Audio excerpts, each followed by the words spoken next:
This is how I sew my granny squares together using the mattress stitch to create an invisible seam. I used a contrasting color to show how invisible this seam really is. And while it's a tougher seam than the whip stitch, it's not quite as flat as the whip stitch, but I have a little bit of a workaround for that.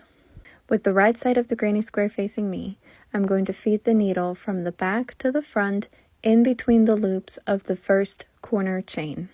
Then I'm going to take my other granny square and I'm going to feed from the front to the back in between the loops also of the first chain, and then I'm coming back out from the back to the front in between the loops of the next chain.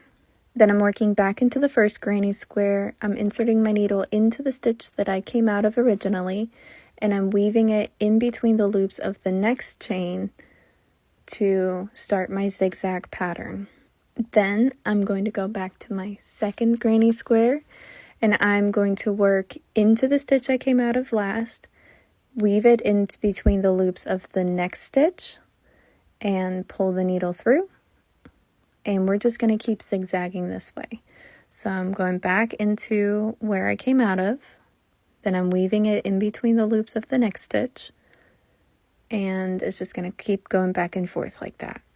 By only picking up one loop, I'm minimizing the bump in the back while creating a nice little border on my granny chains once they're sewn together.